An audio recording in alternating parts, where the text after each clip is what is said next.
কোকৰাঝাৰৰ অভিভাৱক মন্ত্ৰী হিচাপে যোৱাকালি কোকৰাঝাৰ জিলাত যিমান উন্নয়নমূলক আঁচনি চলি আছে তাৰ ওপৰত আলোচনা হ'ল। তাৰ পিছত নতুন প্ৰস্তাৱ বহুতখিনি আছিলে, ক'ৰবাত মানে কাম আগবাঢ়া নাছিল। এই প্ৰস্তাৱবিলাকৰ ওপৰত সমীক্ষা কৰা হ'ল আৰু আগবঢ়োৱাৰ কাৰণে ব্যৱস্থা কৰা হ'ল। আৰু মুখ্যমন্ত্ৰী ডাঙৰীয়াই গোটেই বিটিআৰ অঞ্চল BTC অঞ্চলক এক নতুন পৰিকল্পনাৰে আগবঢ়াই ল'ব বিচাৰি আছে। ইয়াত থকা প্ৰত্যেকজন মানুহক তেখেতে উন্নয়নৰ পথত কেনেকৈ আগবঢ়াই ল'ব পাৰি তাৰ পৰিকল্পনা কৰি আমাক ইয়ালৈ আগবঢ়াই দিলে। আৰু আমি আহি গোটেই যোৱাকালি যিটো মিটিং হ'ল, আজি গ্ৰাউণ্ডত আহিলোঁ। আজি additional chief secretary block office visit কৰিলে, চাৰ্কিল অফিচ ভিজিট কৰিলে। আকৌ এতিয়া মই যাই চাৰ্কিট হাউচত বহি আছোঁ আৰু বহি আৰু কি কৰা যায়, কেনেকৈ কি ভাল হয় তাৰ ওপৰত বিবেচনা হ'ব। আৰু আজি 1 ঘণ্টাৰ সভা আছিলে। UPPL দল, BJP দল, AGP দলৰ প্ৰমুখ কাৰ্যকৰ্তাৰ লগত আমি বৈঠকত মিলিত।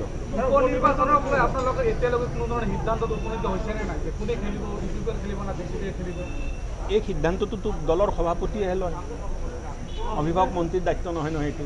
আৰু স্যাৰ এটা কথা, কিছুদিন ধৰি এই শৃংখল চালিহা আৰু বাঙালী সংগঠনৰ লগত যিটো মানে কাজিয়া চলি আছে দাদা, আপুনি বাৰ যদি শৃংখল চলিয়াৰ নাম লৈ থাকে, মানুহে তাক বেছি চিনি পোৱা হ'ব। এইবিলাক মানুহক টিভিত দেখুৱাব নালাগে, তেতিয়া গুৰুত্বটোৱে নাথাকিব। এইবিলাক মানুহ টিভিত আহিবৰ কাৰণে এইবিলাক কৰি থাকে। বাঙালীসকলে অলপ চেণ্টিমেণ্ট হৈছে, এইটো চেণ্টিমেণ্ট কোনো মানে মানুহে চেণ্টিমেণ্ট হ'ব নালাগে। এইবিলাক মানুহ কিবা আছে নেকি, কি কথা কয় কি নকয় নিজে গম নাপায়। সেইকাৰণে এইবিলাক কথাত বেছি গুৰুত্ব দিব নালাগে।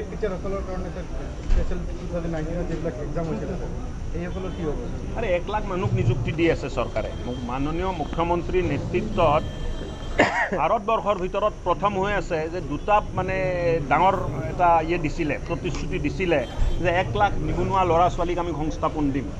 আৰু মন্ত্ৰী সভা পাতিয়ে প্ৰথম কেবিনেটত প্ৰথম সিদ্ধান্ত ল'লে যে 1 লাখ নিবনুৱাক চাকৰি দিয়াৰ কাৰণে কমিটি কৰি দিলে, নিযুক্তি প্ৰক্ৰিয়া আৰম্ভ হৈ গ'ল। দ্বিতীয়তেও 12,000 কোটি টকাৰ মাইক্ৰ' ফাইনেন্স লোন, তাৰ কাৰণে মোক দায়িত্ব দিলে, এইটোও কাম হৈ গ'ল। তেনেকুৱা চৰকাৰ ক'ৰবাত দেখিছিল নেকি, কল্পনাত আছিল নেকি যে ঘোষণা কৰিব এইফালে কাম হৈ যাব? ধন্যবাদ।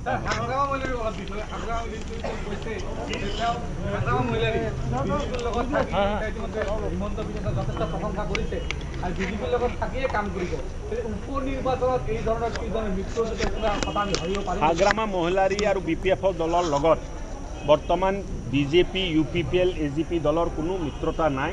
আৰু তেখেতে ইলেকশ্যন খেলিব নে নেখেলিব এইটো তেখেতৰ দলৰ সিদ্ধান্ত, তাত মোৰ ক'ব লগা কি আছে। কিন্তু এটা ভাল খবৰ আপোনালোকক দি দিওঁ, মানে গোসাইগাঁওবাসী ৰাইজক, যে আজি প্ৰস্তাৱ আহিলে পাৰ্টিত, মানে কাৰ্যকৰ্তাসকলৰ লগত বিশিষ্ট ৰাইজৰ লগত কথা পাতি যে গোসাইগাঁওক মডেল টাউন বনাব লাগে। আৰু আজি মই ঘোষণা কৰিলোঁ যে অহা 3 বছৰৰ ভিতৰত গোসাইগাঁওক মডেল টাউন হিচাপে আমি কৰিম। জিলা হিচাপে ঘোষণা হ'ব নেকি স্যাৰ?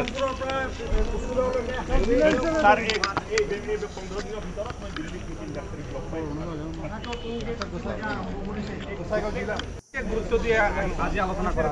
মানে অহা উপনিৰ্বাচনক লৈ পেলাই আমাৰ UPPL, BJP আৰু ইয়াত AGPৰো নেতৃত্ব আছিলে। আমি একেলগে আলোচনা কৰিছোঁ আৰু একেলগে আমি আগবাঢ়ি যাম। আৰু এই সপ্তাহৰ পৰাই আমাৰ কাম কাজবিলাক আৰম্ভ হ'ব। বাকী যিটো কথা পাতিব লাগে সেইটো চলি থাকিব, কিন্তু অতি শীঘ্ৰে আমাৰ কাৰ্যকৰ্তাবিলাক বুথ কমিটিত যাব, প্ৰাইমাৰী কমিটিত যাব আৰু কাম কাজবিলাক আৰম্ভ কৰিব। ইয়াৰ কাৰণে আমি প্ৰক্ৰিয়া আৰম্ভ কৰিছিলোঁ টেট এইটো দিয়াৰ কাৰণে।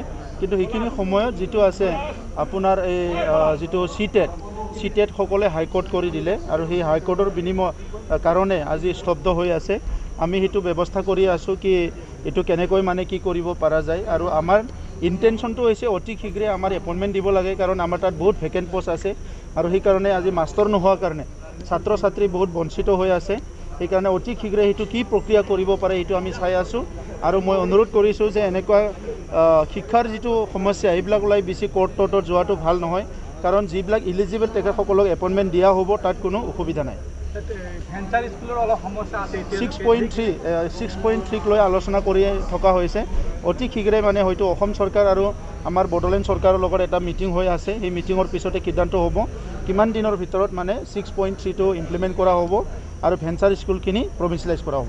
গোসাইগাঁওবাসী ৰাইজে এটা বস্তু জানিব বিচাৰিছে যে ইতিমধ্যে এটা জিলা ঘোষণা হ'ল। আমাৰ একৰ্ডত লিপিবদ্ধ আছে গোসাইগাঁও জিলা হোৱাৰ কাৰণে।